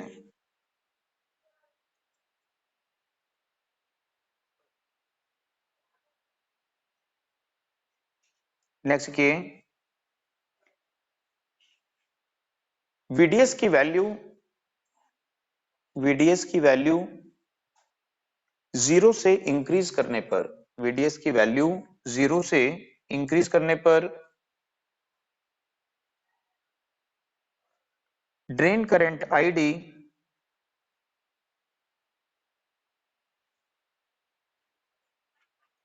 Drain current ID comma VDS के लीनियरली, VDS के लीनियरली इंक्रीज होती है, VDS के लीनियरली इंक्रीज होती है। इस कंडीशन में यह एक ऑर्डिनरी लीनियर रेजिस्टेंस, यह एक ऑर्डिनरी लीनियर रेजिस्टेंस की तरह एक्ट करती है, कार्य करती है।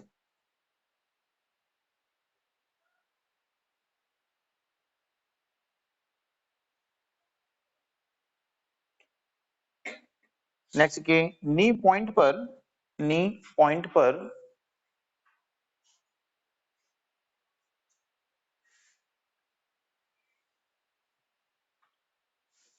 चैनल सैचुरेट होना स्टार्ट होता है। नी पॉइंट पर चैनल सैचुरेट होना स्टार्ट होता है।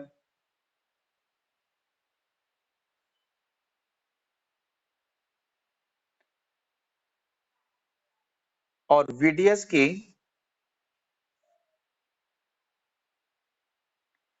जिस वैल्यू पर वीडीएस की जिस वैल्यू पर चैनल सैचुरेट हो जाता है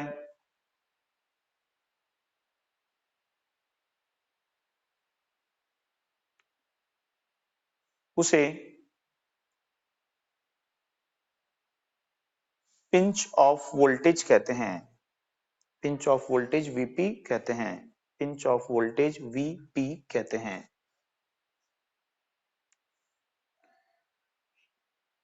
इस कंडीशन में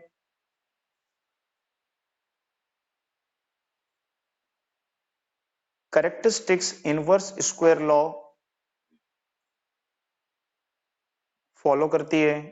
characteristics inverse square law follow करती है।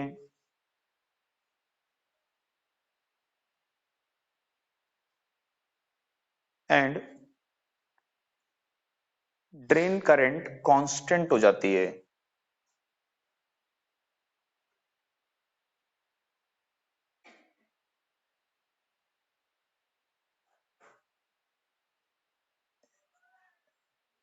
इसे ड्रेन सोर्स सैचुरेशन करंट इसे ड्रेन सोर्स सैचुरेशन करंट आईडीएसएस कहते हैं। इसे ड्रेन सोर्स सैचुरेशन करंट आईडीएसएस कहते हैं।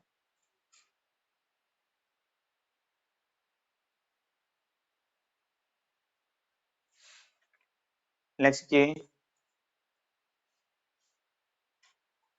पिंच ऑफ वोल्टेज वीपी से VDS maximum pinch of voltage VP से वीडीएस मैक्सिमम तक ड्रेन करंट कांस्टेंट रहती है।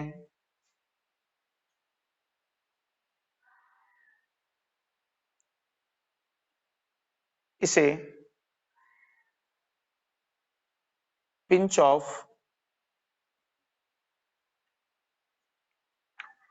कॉमा एक्टिव या सैचुरेशन रीजन कहते हैं।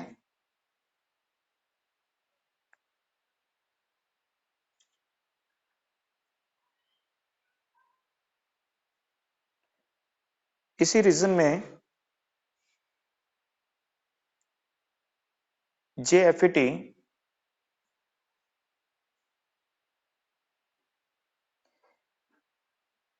एक कांस्टेंट करंट सोर्स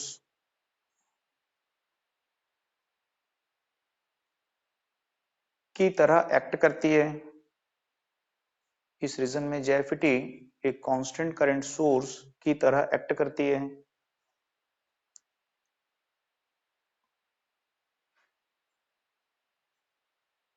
इस रीजन का यूज एम्पलीफायर में करते हैं, एम्पलीफिकेशन के लिए करते हैं। इस रीजन का यूज एम्पलीफिकेशन के लिए करते हैं।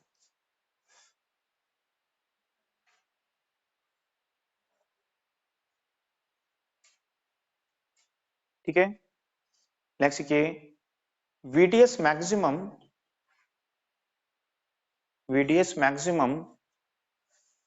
से हायर वोल्टेज पर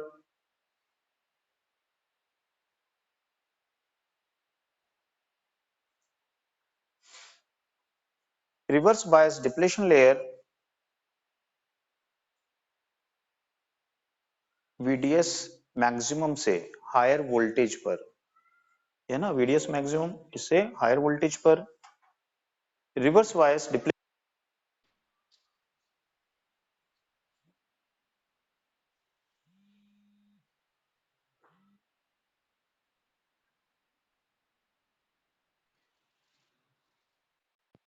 हेलो, VDS मैक्सिमम से हायर वोल्टेज पर reverse bias depletion layer puncture हो जाती है या ब्रेकडाउन हो जाती है।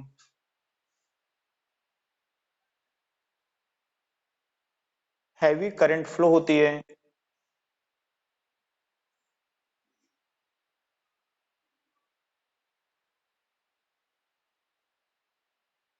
JFET बर्न हो जाती है, JFET जल जाती है।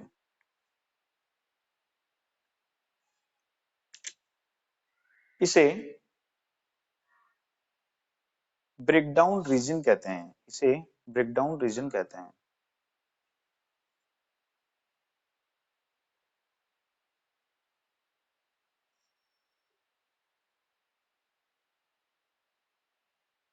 इसे ब्रेकडाउन रीजन कहते हैं। इस रीजन में JFET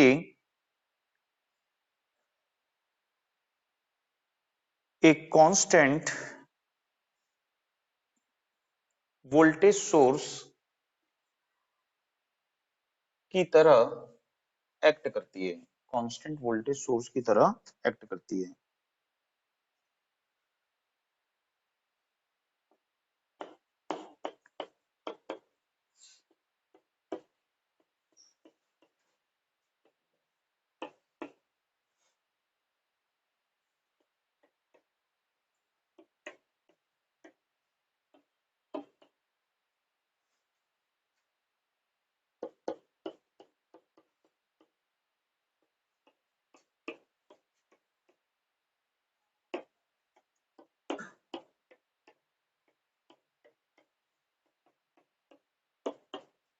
ठीक है, ये ड्रेन करंट को कैलकुलेट करने का यहाँ पे इक्वेशन है। ठीक है, तो यहाँ पे ड्रेन करंट को कैसे कैलकुलेट कर सकते हैं, तो हमको क्या पता होना चाहिए, IDSS drain source saturation current पता होनी चाहिए। ठीक है, हमको क्या पता होना चाहिए, VGS हमने VGS कितना अप्लाई किया हुआ है वो पता होना चाहिए, और क्या पता होना चाहिए, VGS ऑफ यानी क्या पता होना चाहिए, पिंच ऑफ वोल्टेज पता होनी चाहिए। ठीक है, तो उन वैल्यू को पुट करके हम क्या कर सकते हैं, यहाँ पे ड्रेन करंट के मैग्नीट्यूड को कैलकुलेट कर सकते हैं। ठीक है, इस इक्वेशन को लिख लो। अब इसकी बाकी कैरेक्टरिस्टिक जो है ना उसको नेक्स्ट क्लास में देखते हैं।